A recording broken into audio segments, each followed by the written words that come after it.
Hello and welcome back to our polity series. आज हम part 3 को खत्म करेंगे। पार्ट 3 के कुछ आखिरी और बहुत इंपॉर्टेंट आर्टिकल्स को समझने की कोशिश करेंगे जो अक्सर लोग छोड़ देते हैं। अभी तक हमने फंडामेंटल राइट्स किया है। अभी तक हमने क्या किया? We have done fundamental rights. Fundamental rights के हमने सारे के सारे जो हमारे पास अवेलेबल राइट्स हैं वो कितने हैं? 6 अवेलेबल राइट्स हैं जो 6 के 6 हमने कर लिए हैं। कहाँ से कहाँ तक किए? हमने 12 से लेकर 32 तक किए। एक आर्टिकल छोड़ा हमने 31। 31 क्यों छोड़ा? अभी तुम्हें समझ आ जाएगा। 31 में क्या था? 31 में था right to property. Right to property क्यों छोड़ दिया इसको हमने? क्योंकि इसको भी रिपील कर दिया गया कब? 44 कॉन्स्टिट्यूशनल अमेंडमेंट एक्ट ऑफ 1978 से। 1978 तो ये खत्म हो गया। अभी ये राइट टू प्रॉपर्टी की पोजीशन कहाँ पे? ये 300A में है। 300A में है मतलब ये अभी 12 से 35 तक कौन से फंडामेंटल राइट्स हैं? 12 से 35 तक कैसे राइट्स अवेलेबल है? फंडामेंटल राइट्स हैं। ये 300A में बहुत दूर चला गया, बहुत दूर चला गया, तो ये भी फंडामेंटल राइट नहीं रहा। अब ये कैसा राइट है? ये सिर्फ एक लीगल राइट है, इसमें कोई दिक्कत नहीं है।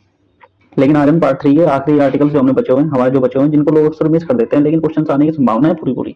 ठीक है, कौन कौन से आर्टिकल बचे हुए हैं? 31A बचा हुआ है, 31B बचा हुआ है, 31C बचा हुआ है और 33 बचा हुआ है, 34 बचा हुआ है और 35 बचा हुआ है। ये आर्टिकल बचे हुए ना? 32 हो गया ना हमारे पास। 32 तो राइट टू कॉन्स्टिट्यूशन रेमेडीज हो जाएगा। तो अभी हम इनके बारे में डिस्कशन करते हैं। अभी ये राइट टू प्रॉपर्टी का बैकग्राउंड देख लिया। पहले कहाँ पे था ये? पहले था ये 31 में, आर्टिकल 31 में था और एक जगह और था, आर्टिकल 19 क्लोज 1 सब क्लोज एक्ट में भी था। दो जगह था और अभी कहाँ है? अभी ये 300A में है।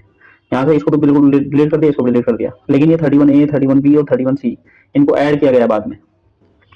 इन दोनों को हमने ऐड किया। 51 में हुआ था, 1951 में एक संवैधानिक संशोधन हुआ था, फर्स्ट कॉन्स्टिट्यूशनल अमेंडमेंट एक्ट। ठीक है, और इसको हमने किया था 25th कॉन्स्टिट्यूशनल अमेंडमेंट एक्ट। अभी इन्हीं के बारे में डिटेल में डिस्कशन करेंगे। ठीक है, तो आर्टिकल 31A, 31B, 31C और ये 33, 34, 35 को इनको क्या बोलते हैं? इनको सबको हम कंबाइंडली बोलते हैं प्रोटेक्टिव प्रोविजंस। प्रोटेक्टिव प्रोविजंस कैसे प्रोविजंस? Protective provisions. ठीक है भाई, जब हम प्रोटेक्टिव प्रोविजंस की बात करते हैं तो इनको प्रोटेक्टिव प्रोविजंस क्यों कहा गया? क्योंकि ये जो है ना 31A, 31B, 31C और 33, 34, 35 ये स्टेट को अलाउ करते हैं वो कभी कभी सिटीजन के राइट्स को लिमिट कर सके। ठीक है, फॉर लार्जर पब्लिक इंटरेस्ट, अगर ज्यादा लोगों का फायदा है लार्जर पब्लिक इंटरेस्ट में, जो इंडिविजुअल राइट्स है ना इनको कभी कभी लिमिट किया जा सकता है अंडर दीज आर्टिकल्स। ठीक है, समझ आई बात? इनको प्रोटेक्टिव प्रोविजंस क्यों कहा गया है? क्योंकि ये अलाउ करते हैं स्टेट को। ठीक है, चलो अभी ये इनको इसको जो ऐड किया गया है, पहले हम ये इन्हीं को देखते हैं। 31A, B, C को देखना शुरू करते हैं कि ये आई क्यों इनको कैसे ऐड किया गया है। तो हो क्या रहा था? इंडिपेंडेंस जैसे कॉन्स्टिट्यूशन हमारा अडॉप्ट हुआ था। कॉन्स्टिट्यूशन कब अडॉप्ट हुआ था? 26 जनवरी 1950 को हमने इन्फोर्स किया था और अडॉप्ट कब किया था? 26 नवंबर 1949 को। तो जैसे ही आज़ादी मिली हमें तो कुछ स्टेट्स थे हमारे, जैसे यूपी, मद्रास और बिहार।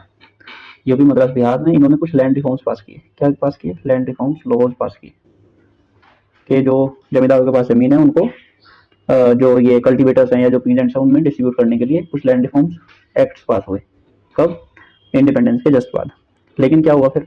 जिससे जमीन हमने छीनी, जो राजे महाराजा थे वे चाहते हैं कहाँ? सुप्रीम कोर्ट के पास में कि हमारा तो फंडामेंटल राइट का वायलेशन हो रहा है। कैसे? कौन सा फंडामेंटल राइट? 31वां और 19 क्लोज 1 सब क्लोज एक्ट। और एक और वायलेशन हो रहा है आर्टिकल 14 का। इक्वल ट्रीटमेंट थोड़ी ना, जमींदारों को तुम अलग ट्रीट कर रहे हो और कल्टीवेटर्स को तुम अलग ट्रीट कर रहे हो। ठीक है, तो सुप्रीम कोर्ट ने इनको इन तीन ग्राउंड्स पे जितने भी लैंड रिफॉर्म लॉज पास किए थे उनको सबको स्ट्रक डाउन कर दिया। ठीक है, कौन कौन से क्या क्या ग्राउंड बताए सुप्रीम कोर्ट ने जब ये लैंड रिफॉर्म जो लॉज पास किए अलग अलग स्टेट्स ने, उनको सुप्रीम कोर्ट ने स्ट्रक डाउन कर दिया। बोल गए कि आर्टिकल 31 का वायलेशन है, आर्टिकल 19 क्लोज 1 क्लोज एक्ट का वायलेशन है, राइट टू प्रॉपर्टी है दोनों। ये तो राइट टू प्रॉपर्टी थे और ये आर्टिकल 14 राइट टू इक्वालिटी का वायलेशन बोल दिया। राइट टू इक्वालिटी का कि इक्वालिटी बिफोर लॉ है ही नहीं, तुम अलग अलग जमींदारों को अलग कैसे ट्रीट कर सकते हो? उनकी जमीन कैसे छीन सकते हो? ठीक है भाई, ये सब चल रहा था। जब ये सब चला तो 1951 में ही पहला कॉन्स्टिट्यूशनल अमेंडमेंट एक्ट पास करना पड़ा। क्यों? लैंड रिफॉर्म लॉज को इम्प्लीमेंट करने के लिए। क्या था भाई? 1951 में एक संवैधानिक संशोधन पास करना पड़ा पार्लियामेंट ऑफ इंडिया को, फर्स्ट कॉन्स्टिट्यूशनल अमेंडमेंट एक्ट। मतलब इससे हमने क्या किया? इससे हमने दो आर्टिकल्स को ऐड किए कॉन्स्टिट्यूशन में। कौन कौन से? आर्टिकल 31A और 31B। ये दो आर्टिकल्स ऐड करते हैं ताकि वो लैंड रिफॉर्म लॉज को पास कर सके। ठीक है, उनको फिर supreme court violation of fundamental rights ना बोल सके। ठीक है, तो आर्टिकल 31A क्या करता है? 31A प्रोटेक्ट करता है जो laws to protect laws related to the land reforms from being invalidated under article 14 and 19। ठीक है, to protect laws related to land reforms. Land reform से रिलेटेड जो भी लॉज होंगे ना उनको प्रोटेक्ट कौन करेगा? Article 31A। और 31B क्या करता है? इसने एक नया शेड्यूल ऐड किया। हमारे कॉन्स्टिट्यूशन में ओरिजिनली 8 शेड्यूल थे। शेड्यूल अभी हमारे पास में 12 है, लेकिन 9वां ऐड हुआ कब? 9th कब ऐड हुआ? 9th ऐड हुआ 1951 में अंडर आर्टिकल 31B के तहत हमने 9वां शेड्यूल बनाया, 9th शेड्यूल। इसके अंदर हमने क्या बताया, इसके अंदर हमने जो भी लॉज 9th शेड्यूल में डाले जाएंगे वो प्रोटेक्टेड रहेंगे फ्रॉम जुडिशियल रिव्यू। ठीक है, जुडिशियल रिव्यू नहीं होगा इन पे। तो इनिशियली 26 लॉज इसके अंदर डाले गए। आज के टाइम पे 400 प्लस लॉज है इसके अंदर under article under 9th schedule. ठीक है, तो देखो क्या हुआ, समझाई बात, कहानी को समझाई कि आज़ादी मिली तो लैंड रिफॉर्म लॉज चाहिए थे, लैंड रिफॉर्म लॉज को पास करने की कोशिश करी तो सुप्रीम कोर्ट आ गया कि ये वायलेशन हो रहा है 31 का, 19 का और 14 का। तो फिर पार्लियामेंट आई, फर्स्ट कॉन्स्टिट्यूशनल अमेंडमेंट पास किया, इससे पार्लियामेंट ने दो आर्टिकल ऐड किया, आर्टिकल 31A और 31B। 31A क्या कहता था कि कोई भी लॉ जो लैंड रिफॉर्म से रिलेटेड लॉज होगा उसको in spite of violating fundamental rights उसको फिर भी इनवैलिडेट नहीं किया जा सकता। ठीक है, ये कहाँ हुआ, आर्टिकल 31A में। ठीक है भाई, और फिर इसके बाद में 31B से हमने क्या ऐड किया, 9th शेड्यूल ऐड किया, जिसमें बोला गया कि कोई भी लॉ जो भी 9th शेड्यूल में रखा जाएगा उस पर कोई भी जुडिशियल रिव्यू नहीं हो सकता। ठीक है भाई, चलो इतना समझ आता है। 31 समझ आ गया। स्टेट को पावर देता है कि अगर वो लैंड रिफॉर्म्स या जमींदारी एबोलिशन के लिए कोई लॉ बनाता है तो वो राइट टू प्रॉपर्टी जो फंडामेंटल राइट नहीं रहा, उस टाइम पे फंडामेंटल राइट हुआ करता था, और आर्टिकल 40 मतलब इक्वल प्रोटेक्शन को वायलेट नहीं माना जाएगा। ठीक है, ये आर्टिकल ऐड हुआ फर्स्ट अमेंडमेंट एक्ट 1951 से, क्योंकि कोर्ट्स लैंड रिफॉर्म लॉज को स्ट्रिक डाउन कर रहे थे on the ground of right to equality in property. अगर एक स्टेट लार्ज लैंड होल्डिंग को रिडिस्ट्रीब्यूट करने के लिए कोई लॉ बनाता है वो अंडर आर्टिकल 31A के अंडर वो प्रोटेक्टेड रहेगा। ठीक है, आर्टिकल 31B क्या कहता है, आर्टिकल 31B ने कहा कि 9th शेड्यूल बनाया जिसमें वो लॉ रखे जाते हैं जो फंडामेंटल राइट्स के अगेंस्ट होते हुए भी वैलिड माने जाते हैं। ठीक है, यानी अगर कोई लॉ 9th शेड्यूल में डाल दिया गया है तो उसके अगेंस्ट कोई भी कोर्ट एक्शन नहीं हो सकता, कोई भी फंडामेंटल राइट के वोलेशन के बावजूद कोई भी कोर्ट केस नहीं चल सकता उसके अगेंस्ट। ठीक है, चलो लेकिन एक केस आया, एक केस देख लो यहीं पे, ये बड़ा फेमस केस IR कोइलो केस। कब का ये, IR कोइलो versus state of Tamil Nadu, state of Tamil Nadu. कब का ये 2007 का केस है। इसमें सुप्रीम कोर्ट ने कहा कि ये ब्लैंकेट इम्यूनिटी नहीं हो सकती, इनको जो 9th शेड्यूल में जो लॉज रखे गए हैं ये भी जुडिशियल रिव्यू के लिए चैलेंज, ये भी जुडिशियल रिव्यू के अंदर ही आते हैं, मतलब they can not be the blanket immunity from the judicial review. पहली बार सुप्रीम कोर्ट ने कहा कि 1973 के बाद कोई भी लॉ जो भी 9th शेड्यूल में रखा गया है उस पर भी जुडिशियल रिव्यू हो सकता है। क्यों, ऐसा क्या हुआ था 1973 में, 1973 में एक बड़ा फेमस केस हुआ था, case Ananta Bharati case of 1973। 24 अप्रैल, तारीख कौन सी थी, 24 अप्रैल 1973। तो इसमें क्या कहा था सुप्रीम कोर्ट ने कहा था कि कोई भी लॉ बनाओ बस basic structure of the constitution नहीं खराब होना चाहिए, बेसिक स्ट्रक्चर ऑफ कॉन्स्टिट्यूशन नहीं डिस्टर्ब होना चाहिए बस। तो उसने कहा कि IR कोइलो केस में ये इसी को बोला कि 1973 के बाद 9th शेड्यूल में डाले गए लॉज भी जुडिशियल रिव्यू से फ्री नहीं है। ठीक है, judicial review is the part of the basic structure. ठीक है, तो laws put under 9th schedule after April 24, 1973 are open to challenge in court. ठीक है, ये बात ध्यान रखना। 31C कब ऐड हुआ, अब आर्टिकल 31C पे चलते हैं। आर्टिकल 31C, आर्टिकल 31C की अगर बात करते हैं तो ये क्या करता है, ये कब ऐड हुआ था, 25th constitutional amendment act of 1971 sorry. ठीक है, ये कहता है अगर कोई लॉ कुछ डीपीएसपी थी, कोई डीपीएसपी 39B या 39C को इम्प्लीमेंट करने के लिए कोई लॉ बनाया गया है तो उसको 14 और आर्टिकल 19 का वायलेशन नहीं माना जाएगा। क्या समझ में नहीं आई बात, ये 39B और 39C क्या है। 39B और 39C ये है कि अगर कोई, ये तो 39B तो फेयर डिस्ट्रीब्यूशन ऑफ रिसोर्सेज की बात करते हैं, fair distribution of resources, fair distribution of resources की बात करता है। और 39C किसकी बात करता है, ये prevention of concentration of wealth, prevention of concentration of wealth की बात करते हैं, मतलब वेल्थ को एक फ्यू हैंड्स में इकट्ठा नहीं होने देना। ठीक है, अगर इनको इम्प्लीमेंट है, अगर इन दो डीपीएसपी को, ये 39B और 39C को इम्प्लीमेंट करने के लिए अगर कोई डीपीएसपी कोई अगर लॉ बनाया गया है, अगर कोई लॉ बनाया गया है तो implement article 39B and 39C। ठीक है, ये क्या है, ये डीपीएसपी है, अगर इनको इम्प्लीमेंट करने के लिए कोई लॉ बनाया जाता है तो वो 31C के अंदर प्रोटेक्टेड रहेगा, भले ही वो आर्टिकल 14 और आर्टिकल 19 का वायलेशन हो। समझ आती है इतनी बात। ठीक, लेकिन फिर एक कहानी फिर हुई, क्या, कब, 1976 में 42nd कॉन्स्टिट्यूशनल अमेंडमेंट एक्ट हुआ। ठीक है, इसमें क्या कहा गया कि कोई भी डीपीएसपी, जितनी भी डीपीएसपी है ना 36 से लेके 51 तक, आर्टिकल 31 से 36 तक, आर्टिकल 36 से 51 तक जितनी भी डीपीएसपीज हैं, इनको अगर इम्प्लीमेंट करने के लिए कोई भी लॉ बनाया गया है वो अंडर आर्टिकल 31C प्रोटेक्टेड रहेगा। लेकिन इसको कोर्ट ने Minerva mill case of 1980, Minerva mills case of 1980 के केस में इसको स्ट्रक डाउन कर दिया कि ये सही बात नहीं है भाई, 39B और 39C तक ही लिमिट रखो इस बात को, ठीक है, ये बात समझ आती है। इसके बाद 31A 31B 31C कंप्लीट होता है हमारा, तो हम चलते हैं कहाँ, आर्टिकल 33 पे। आर्टिकल 33 की अगर मैं बात करूँ तो ये 31 कहता है कि जो भी आर्म फोर्सेज है ना, क्या है ये, आर्म फोर्सेज के फंडामेंटल राइट्स को पार्लियामेंट क्या कर सकता है, छीन भी सकता है और रेस्ट्रिक्ट भी कर सकता है, रेस्ट्रिक्ट और एब्रोगेट। मतलब कोई अगर आर्म फोर्सेज में कोई आदमी अपनी सेवा दे रहा है तो उसके पास में कोई भी फंडामेंटल राइट को पार्लियामेंट क्या कर सकता है, पार्लियामेंट के पास पावर है, parliament has the power to restrict और abrogate the fundamental rights of arm forces, paramilitary forces. Arm forces के अंदर ही आ जाती है पैरामिलिट्री फोर्सेज या पुलिस फोर्सेज या इंटेलिजेंस एजेंसीज या कोई भी और एजेंसी जो है, तो उसको क्या कर सकते हैं, पार्लियामेंट कोई भी लॉ बना के इनको रेस्ट्रिक्ट या एब्रोगेट कर सकते हैं इनके फंडामेंटल राइट्स को। और इन ये जो है ना, अगर पार्लियामेंट ने कोई लॉ बनाया to restrict the fundamental rights of the arm forces, तो इस लॉ को चैलेंज नहीं किया जा सकता कोर्ट में, कैन नॉट बी चैलेंज्ड। क्योंकि क्या क्या कारण है, सिक्योरिटी ऑफ स्टेट का खतरा है ना भाई, सिक्योरिटी के लिए है ना ये आर्म फोर्सेज। अगर इनके पास में fundamental right to speech and expression है तो ये कुछ भी बोल देंगे, आगे अंदर की खबरें बाहर निकाल देंगे, तो इसलिए इनको चैलेंज नहीं किया जा सकता कोर्ट में, पहली बात। दूसरी बात, जो ये आर्म फोर्सेज के जो मेंबर्स है ना, इनके अंदर सिर्फ ये कॉम्बिटेंट कॉम्बिटेंट्स कौन होते हैं, जो डायरेक्टली फाइट में इंडल्ज होते हैं।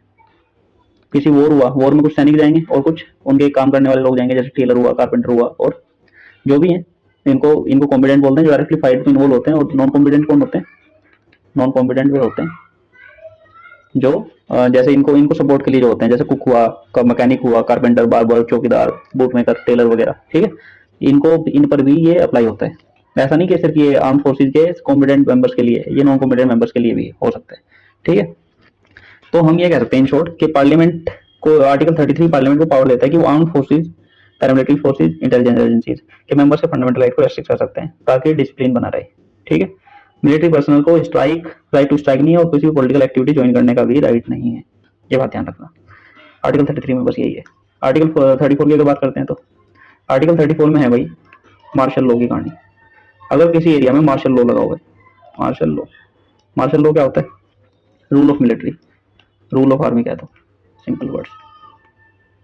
अगर कहीं आर्मी का रूल शासन लगा हुआ है तो वहां पर fundamental rights can be restricted, ठीक है। और ये एक बात ध्यान रखना, ये मार्शल लॉ हमने लिया कहाँ से, इंग्लिश कॉमन लॉ से,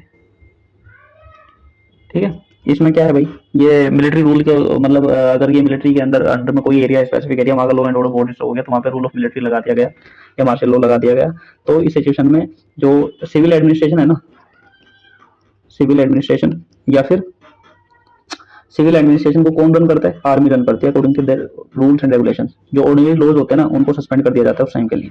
during the operation of martial law, military authorities impose restrictions and regulations on the rights of the civilians, ठीक है, and can punish the civilians, can kill the civilians, कुछ भी कर सकते हैं, उनके पास पूरा का पूरा राइट्स होते हैं। तो आर्टिकल 34 कहता है कि अगर कंट्री के किसी हिस्से में मार्शल लॉ डिक्लेयर किया गया है तो पार्लियामेंट उस पीरियड में स्टेट और ऑफिसर्स को प्रोटेक्शन दे सकता है उनके एक्शंस के लिए ड्यूरिंग द टाइम, ठीक है। उनके एक्शंस पर को ये मार्शल लॉ के टाइम पे कोई भी अगर उनका एक्शन है तो उस पर जुडिशियल रिव्यू या कोई भी केस नहीं हो सकता, ठीक है। अब ये मार्शल लॉ कहीं भी डिफाइंड नहीं, पहली बात, nowhere defined in the constitution, nowhere defined in the constitution. अब दो चीजें होती है, एक होता है मार्शल लॉ, एक होता है नेशनल इमरजेंसी। एक होता है मार्शल लॉ, एक होता है नेशनल इमरजेंसी। मार्शल लॉ का प्रोविजन कहाँ दिया हुआ है, आर्टिकल 34 में लिया है, बस और कहीं नहीं है, हल्का फुल्की बात हुई है। और ये नेशनल इमरजेंसी के डिटेल प्रोविजन 352 से लेके 360 तक है, ठीक है। तो इसमें क्या होता है मार्शल लॉ में, यहाँ पर रूल ऑफ इसका है ये रूल ऑफ आर्मी, लेकिन इमरजेंसी के टाइम पे ऐसा नहीं होता। जब हम इमरजेंसी का चैप्टर पढ़ेंगे डिटेल में, मैं तुम्हें बताऊंगा क्या होता है। लेकिन अभी मोटा माटी अगर हम देखें तो यहाँ पे फंडामेंटल राइट्स सिर्फ जाते हैं, और यहाँ पे ये फंडामेंटल राइट्स जाते हैं, गवर्नमेंट को सस्पेंड कर दिया जाता है, और जो भी ऑर्डिनरी लॉज या ऑर्डिनरी कोर्ट्स या ऑर्डिनरी लॉज है ना, उनको भी सस्पेंड कर दिया जाता है। ये भी जाएगा, ये भी जाएगा। लेकिन इमरजेंसी में, नेशनल इमरजेंसी में फंडामेंटल राइट्स तो जाएंगे, लेकिन सरकार कंटिन्यू रहेगी, ऑर्डिनरी लॉज कंटिन्यू रहेंगे, ठीक है। लेकिन state central state relation change, वो डिस्टर्ब हो जाएंगे, या मतलब चेंज हो जाएंगे। Distribution of revenue and legislative power, सारी की सारी पावर यूनियन के हाथ में आ जाती है, ऐसी ऐसी कहानी हो जाती है। और इसके बारे में डिटेल प्रोविजन है कॉन्स्टिट्यूशन के अंदर, इसके बारे में डिटेल प्रोविजन नहीं है कॉन्स्टिट्यूशन के अंदर, ठीक है। ये बात ध्यान रखनी थोड़ी सी। फिर इसके बाद में अगर हम बात करें article 35 last article of this part 3, article 35, article 35 की अगर बात करें तो ये क्या बोलते हैं, ये बोलता है कि पावर कुछ कुछ जो लॉज है ना उन पे सिर्फ पार्लियामेंट ही कुछ जो फंडामेंटल राइट्स को इन्फोर्स करने के लिए कुछ लॉ बनाने हैं तो पार्लियामेंट बना सकती है। कुछ ऐसी इससे कुछ ऐसे सिचुएशन है जहाँ से पार्लियामेंट का रोल है, स्टेट लेजिस्लेचर का कोई रोल नहीं है। जैसे क्यों क्यों ऐसा, so that to ensure the uniformity, uniformity के लिए, uniformity throughout the territory of India, uniformity के लिए सिर्फ पार्लियामेंट ही कुछ ऐसी चीजें जहाँ पे पार्लियामेंट ही लॉ बना सकती है। जैसे आर्टिकल 16 पढ़ा होगा, equality in case of public employment. वहाँ पे एक ग्राउंड था कि residence can not be the ground of discrimination, लेकिन पार्लियामेंट कैन मेक दैट। ठीक है, पार्लियामेंट के पास में पावर है कि वो जो रेजिडेंस है ना उस पर अगर डिस्क्रिमिनेशन करना है तो पार्लियामेंट ही कर सकती है बस, इससे legislature can do so. Article 32 पढ़ा होगा, आर्टिकल 32 में था कि रिट ज्यूरिडिक्शन जो है ना, अभी रिट कौन इशू करता है, सुप्रीम कोर्ट कर सकता है 32 के अंदर, हाई कोर्ट कर सकता है 226 के अंदर। लेकिन अगर किसी और कोर्ट को या किसी और अथॉरिटी को ये रिट इशू करने की अगर पावर देनी है तो कौन कर सकता है, पार्लियामेंट कैन डू सो। ठीक है, तीसरी बात आर्टिकल 33 पढ़ा कि fundamental rights 33 of fundamental rights of armed forces कौन डिस्ट्रिक्ट कर सकता है, कौन एब्रोगेट कर सकता है, स्टेट लेजिस्लेचर कर सकता है, नहीं कर सकता, सिर्फ पार्लियामेंट कर सकता है। फिर 34 पढ़ा कि मार्शल लॉ के केस में जो इम्यूनिटी प्रोवाइड करता है इनके किसी भी गवर्नमेंट सर्वेंट को या किसी अदर पर्सन को during the act of the martial law, वो कौन कर सकता है, पार्लियामेंट कर सकता है सिर्फ, इसलिए legislature don't have to do anything. और दूसरा कुछ आर्टिकल ऐसे हैं जैसे आर्टिकल 17 की अगर बात करें या फिर आर्टिकल 23 की बात करें तो इन पे जो लॉ बनाएगा ना, जैसे अनटचेबिलिटी, आर्टिकल 17 क्या करता है, एबोलिशन ऑफ अनटचेबिलिटी छो छात को खत्म करने के लिए कोई भी कानून बना सकता है, कौन बना सकता है, पार्लियामेंट बना सकता है। किसी भी फंडामेंटल राइट को एनफोर्स करने के लिए अगर कोई कानून बनाना है, वैसे तो ये खुद ही एनफोर्स सेल्फ एग्जीक्यूटेबल है, लेकिन अगर इन पे फिर भी कोई एक्स्ट्रा कानून बनाना है to define the particular punishment वगैरह वगैरह, तो वो सिर्फ कौन कर सकता है, पार्लियामेंट कर सकता है।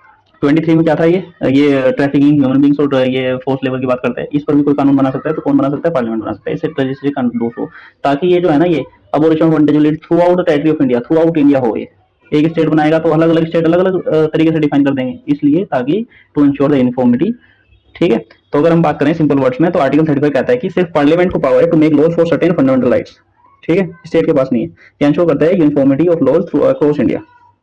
ठीक है, एक इंटरेस्टिंग पार्ट, लास्ट पार्ट ये देख लो कि अगर हम बात करने की कोशिश करते हैं कि कुछ जो राइट्स है ना, अभी तक हमने कौन कौन से राइट्स पढ़े जो पार्ट 3 में अवेलेबल है, पार्ट 3 में है ना, पार्ट 3 में कहां से कहां तक, आर्टिकल 12 to 35 तक का पढ़ लिया हमने। लेकिन कुछ राइट्स हमारे पास अवेलेबल है, वो फंडामेंटल राइट तो नहीं है, पार्ट 3 में तो नहीं है, लेकिन आउटसाइड पार्ट 3 अवेलेबल है, उनके बारे में थोड़ा सा जान लो।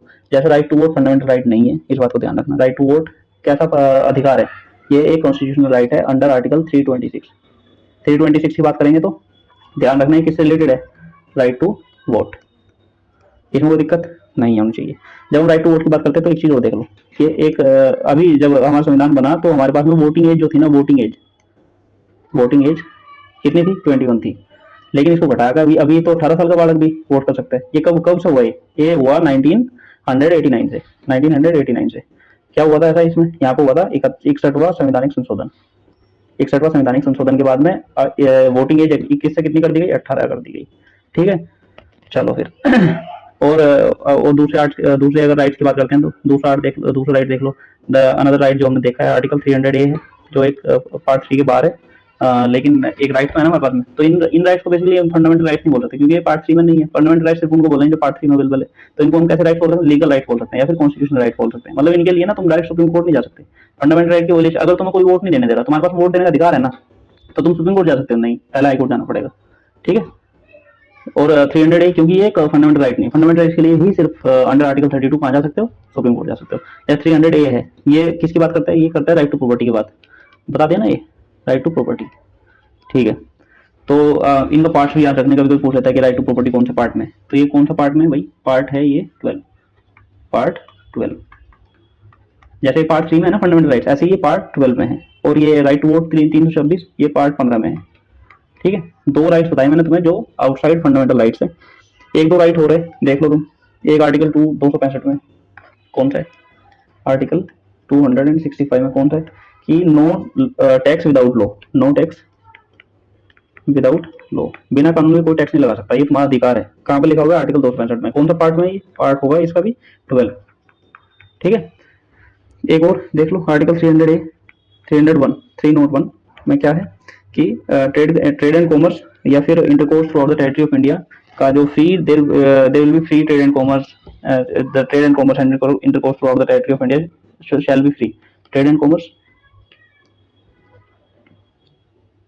या फिर ये क्या बोलते हैं, intercourse through the territory of India will be free. कहाँ लिखा होगा? आर्टिकल 300A में है। पार्ट कौन सा है? पार्ट है 13, पार्ट 13। ये कुछ ऐसे राइट्स हैं जो फंडामेंटल राइट्स के अलावा कहाँ लिखे हुए हैं? आउटसाइड पार्ट 3 लिखे हुए हैं। तो भाई आर्टिकल 31A देख लिया, 31B देख लिया, 31C देख लिया। ये प्रोटेक्शन देते हैं रिफॉर्म्स लॉज के लिए। रिफॉर्म लॉज के लिए अगर कोई रिफॉर्म के लिए कोई जैसे लैंड रिफॉर्म वगैरह के लिए या किसी डीपीएसपी को इम्प्लीमेंट करने के लिए कोई लॉ बना रहे हैं तो वहाँ पर प्रोटेक्शन भले ही 14, 19 और ये किसी किसी फंडामेंटल राइट को वायलेट करते हो, लेकिन उनके लिए क्या प्रोटेक्शन कहाँ पे लिखी है? इनको प्रोटेक्शन कहाँ से मिलती है ऐसे लॉज को? आर्टिकल 31A, 31B, 31C से मिलती है। ठीक है। उसके बाद देखा हमने आर्टिकल 33 जो किसी बात करता है abrogation of the fundamental rights of armed forces. ठीक है। आर्टिकल 34 देखा मार्शल लॉ की बात करता है कि मार्शल लॉ के टाइम पे, मिलिट्री रूल के टाइम पे fundamental rights can be restricted. और आर्टिकल 35 किसकी बात करता है कि पार्लियामेंट के पास ही सिर्फ पावर है कुछ लॉज को इंप्लीमेंट करने के लिए, कुछ फंडामेंटल राइट्स को इंप्लीमेंट करने के लिए जो लॉज बनेंगे उसके पास सिर्फ पार्लियामेंट के पास में पावर है। इतनी बात हमने देख ली। इसके बाद में साथ ही हमने राइट्स आउटसाइड पार्ट 3 देखे जो कॉन्स्टिट्यूशन के जो बताते हैं कि कॉन्स्टिट्यूशन एक लिविंग डॉक्यूमेंट है जो समय के साथ एक्सपेंड हो रहा है, क्योंकि आर्टिकल 300A बाद में ऐड हुआ है, पहले नहीं था। इनिशियली ये कहाँ पे था? ये था आर्टिकल 31 में, आर्टिकल 19 क्लोज 1 सब क्लोज एफ में था, और अभी कहाँ पे? आर्टिकल 300A में। मतलब ये लिविंग डॉक्यूमेंट है ना हमारा कॉन्स्टिट्यूशन, जो समय के साथ एक्सपेंड होता रहता है। जैसे 331A, 31B, 31C इनिशियली नहीं थे, बाद में ऐड हुए धीरे धीरे। ठीक है। यही फ्लेक्सिबिलिटी हमारे कॉन्स्टिट्यूशन बनाती है world's most dynamic democratic framework. ठीक है। This was all about the day. आज हमने फंडामेंटल राइट्स को कंप्लीट किया है। और if you like the video then hit the subscribe button. Don't forget to like, share and subscribe so that you don't miss any new content. Thank you for watching.